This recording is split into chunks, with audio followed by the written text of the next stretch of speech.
नमस्कार, हर हर महादेव। मैं पंडित मुकेश शास्त्री नासिक त्र्यंबकेश्वर के नगरी में आपका सहर स्वागत करता हूं। जिसने मेरे YouTube चैनल को सब्सक्राइब नहीं किया है, शेयर नहीं किया है, तो मेरे YouTube चैनल को सब्सक्राइब करें, शेयर करें। आज का हमारा विषय है काल सर्प दोष और काल सर्प योग। ये दोनों में अंतर क्या है? काल सर्प योग नहीं होता है, काल सर्प दोष होता है। योग उसे कहते हैं जो पॉजिटिव एनर्जी को बढ़ाए, और दोष उसे कहते हैं जो निगेटिव एनर्जी को बढ़ाता है। जैसे काल सर्प दोष बहुत लोगों का कहना है, अमिताभ बच्चन, सचिन तेंदुलकर, पंडित जवाहरलाल नेहरू, लता मंगेशकर, इनको सबको था। काल सर्प दोष की एक काल का मतलब होता है समय, सर्प का मतलब होता है जाल। जो सर्प रूपी जाल में जैसे व्यक्ति समय के जाल में फंसता है, तो जैसे उससे निकलने की कोशिश करता है वैसे वो व्यक्ति फंसते जाता है। तो वैसे ही काल सर्प योग और काल सर्प दोष, योग उसे कहते हैं जो पॉजिटिव एनर्जी को बनाए। जैसे गजकेसरी योग बनता है जो लक्ष्मी की वृद्धि करता है, लक्ष्मी योग बनता है, गोमती चक्र योग बनता है। तो योग पॉजिटिव एनर्जी को बढ़ाता है और दोष निगेटिव एनर्जी को बढ़ाता है। इसलिए काल सर्प दोष एक चीज एक हाथ से सक्सेस देता है तो दूसरे हाथ से ले लेता है। जैसे पंडित जवाहरलाल नेहरू, इनको सक्सेस इतना दिया कि उनका नाम और शोहरत अच्छे स्तर पे पहुंच गई, लेकिन लिया क्या उनसे आप पूछेंगे तो काल सर्प दोष ने उनका वैवाहिक जीवन का सत्यानाश कर दिया। एक हाथ से सक्सेस दिया, दूसरे हाथ से उनका सुख को छीन लिया। काल सर्प दोष टारगेट देता है। जैसे किसी को तन की भूख होती है, किसी को मन की भूख होती है, किसी को धन की भूख होती है। एक प्रकार का नशा देता है। इसलिए काल के चक्र में व्यक्ति फंसते जाता है। इसमें करना क्या चाहिए? तो आज का विषय हमारे पास लोगों ने कहा काल सर्प महापूजा क्या होती है, या फिर काल सर्प शांति क्या होती है। तो काल पुरुष राहु नामक ग्रह से लगता है।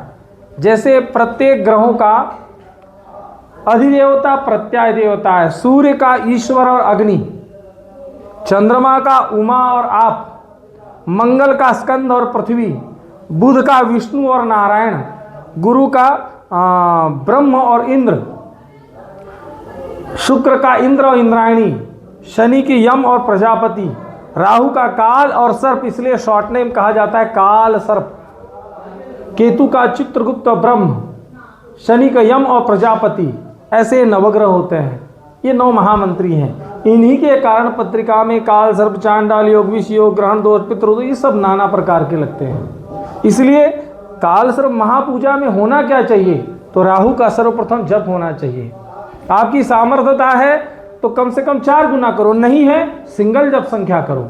जिसकी जप संख्या 18,000 है, केतु की जप संख्या 17,000 है, इनका जप करवाइए और फिर काल सर्प की नाग प्रतिष्ठा करिए, जिससे वह दोष समूल निवारण हो जाता है। आना कहाँ? तो ये भगवान त्र्यंबकेश्वर की नगरी में आना है और त्र्यंबकेश्वर नगरी में आके यह पूजन करना है। गोदावरी महाभागे महापातक नाशिनी, धर्मार्थ काम मोक्षाणाम। धर्म, अर्थ, काम और मोक्ष की प्राप्ति के लिए दूर दूर से लोग आते हैं। तो यह जगह में पावर है, ना कि पंडित जी के घर पे है, ना कि मंदिर में तो होती नहीं है पूजा। तो पंडित जी लोग अपने अपने घरों में करते हैं। लेकिन यह जितना पावर गोदावरी में है, गोदा का मतलब होता है भगवान गोधन, द्रवयति, आर्य यानी शत्रु नाश करने वाली।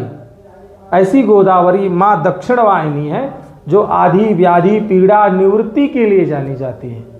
यहाँ पे गौ हत्या जैसे पापों का क्षमन होता है और श्रापित दोष, पितृदोष, ये नाना प्रकार के जंजालों से मुक्ति मिलती है।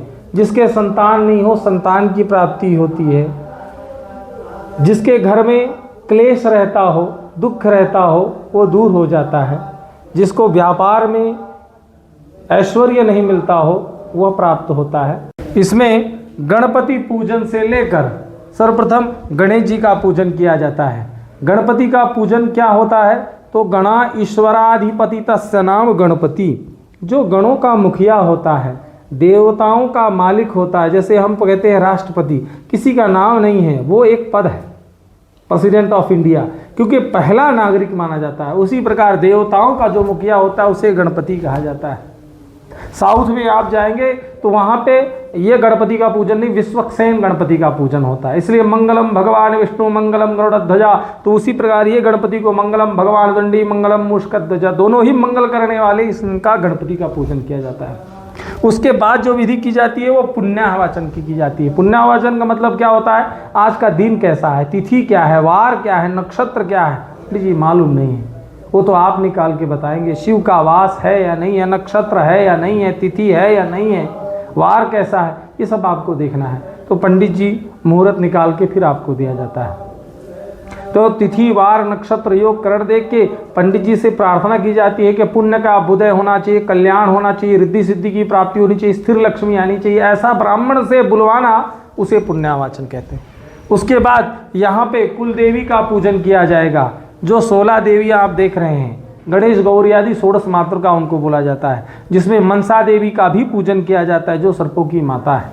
और आपकी कुल देवी जो होंगी उसमें गौरी, पद्मा, सची, मेधा, सावित्री, विजया, जया, देवसेना, स्वधा, स्वाहा, मातरो, लोकमात्रा, धृति, पुष्टि, तथा तुष्टि और आपकी कुल देवी। साथ ही आसरा देवी भी होती है जिसको सप्तघृत मातृका बोला जाता है।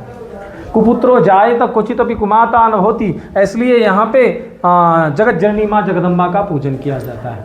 वो होने के बाद लंबी आयु की कामना के लिए आपको आशीर्वाद दिया जाता है कि आपका जीवन कैसा रहे, तो दीर्घायुष्य में रहे, अक्षत के जैसे अखंड रहे, इसलिए आयुष्य मंत्र दिया जाएगा। वो होने के बाद नांदी श्राद्ध किया जाता है। नांदी मतलब होता है सुख, श्रद्धा पूर्वक किया गया श्राद्ध, जबरदस्ती वाला श्राद्ध नहीं, जो सुख और समृद्धि से किया गया श्राद्ध उसे नांदी श्राद्ध कहते हैं। पितरों को याद करना, उनसे आशीर्वाद मांगना। वो होने के बाद अष्टदलों के ऊपर भगवान विराजमान काल सर्प जिनको कहा जाता है, जिसके नाग देवता होते हैं। अधिष्ठात्र देवता तो देवाधिदेव महादेव है, जिसमें राहु, काल, सर्प और नाग प्रतिष्ठा की जाती है युग के अनुरूप, जिस युग में चलती रहे। इसलिए लोग कहते हैं हर साल करना, आप शांति करोगे तो हर साल आकर करना पड़ेगा। नाग प्रतिष्ठा करिए, जो शास्त्र कहता है, राहु का जप करके, केतु का जप करके आप करिए, तो जिससे वह समूल निवारण हो जाता है। अब नहीं है परिस्थिति, इसलिए पंडित जी के पास ऑप्शन पूछ रहे हैं, इसलिए पंडित जी कहते हैं काल सर्प शांति कर लो, काल सर्प महापूजा कर लो, ये सब बताया जाता है। इसलिए उस मूर्ति का प्राण प्रतिष्ठा किया जाएगा। उसके बाद आदित्य आदि नवग्रहों का पूजन किया जाएगा। नवग्रह ये 9 महामंत्री हैं, जैसे मैंने आपको बताया। प्रत्येक ग्रह का रूप रंग अलग अलग होता है, स्वभाव अलग होता है, भाव अलग अलग होता है। सूर्य से लेकर राहु केतु पर्यंत ऐसे ये नवग्रह हैं। इसके अगले वीडियो में हम बताएंगे कि नवग्रहों का फल क्या होता है। और उसके बाद देवाधिदेव महादेव का पूजन, क्योंकि अंतिम रुद्र पूजन कहा जाता है, क्योंकि उनके बाद किसी की पूजा होती नहीं है, इसलिए महादेव का पूजन किया जाएगा। उसके बाद अभिषेक आदि किया जाता है। उसके बाद जिन ब्राह्मणों ने जप आदि किया है उसका दशांश यजन किया जाएगा। तो उसमें राहु का जप किया, केतु का जप किया, आदित्य आदि नवग्रहों का जप किया, नवग्रहों का होम हवन करना है। उसके बाद जो प्रधान देवता जिस काल सर्प से आप ग्रसित है उस काल सर्प का हवन करना है। आपकी विशेष आहुति दी जाएगी, क्षेत्रपाल निकाला जाएगा, पूर्णाहुति दी जाएगी, आशीर्वाद दिया जाएगा, क्रिया खत्म हो जाएगी। आप कहेंगे पंडित जी अच्छा लगा इसका आपने एक्सप्लेन किया, परंतु इस शास्त्र कहता है देश काल क्रिया द्रव्य कर्तृणाम शुद्धता। यदि देश जिस जगह पर कर रहे हो जगह सही होनी चाहिए, इसलिए पूजा मैं अपने घर पे नहीं करता हूँ।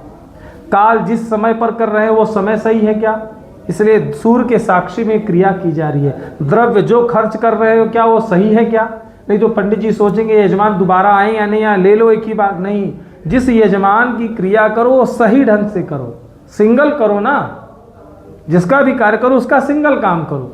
द्रव्य कर्तृणाम शुद्धता आदि, करने वाले की और पूजा कराने वाले की, दोनों का मन साफ रहना चाहिए। तो मंत्राणांच फलमश्नुति। अगर यहाँ पाप लेकर आओगे, सोचते हैं 10 लोगों से बात कर लेते हैं, यजमान की ऐसी इस समय भ्रमित हो चुका है व्यक्ति, यहाँ पर 10 लोगों से बात करेगा, जो सस्ता करके वो देखता है। सस्ता कोई चीज़ नहीं मिलती है, सस्ता वही चीज़ मिलेगी जिसमें कुछ ना कुछ खोट होगा। इसलिए राहु केतु इनका जब आप विधिवत करवाएं, मैं नहीं कहता हूँ मेरे पास कराइए, आप कहीं भी कराइए, लेकिन जहाँ भी कराएं आप श्रद्धा पूर्वक आस्था के साथ कराएं। यजमान से 3 चीज़ें अपेक्षित होती है, श्रद्धा, आस्था और विश्वास। ये तीनों चीज़ें आपके अटल रहेंगी तो वह कार्य फलीभूत हो जाएगा। अगले नेक्स्ट वीडियो में हम पूछेंगे, आपसे मिलेंगे, काल सर्पदोष के लक्षण क्या है, उस विषय पे हम चर्चा करेंगे। मैं पंडित मुकेश शास्त्री, नासिक त्र्यंबकेश्वर। मेरे YouTube चैनल पे जिसको सब्सक्राइब नहीं किया सब्सक्राइब करें। हर हर महादेव।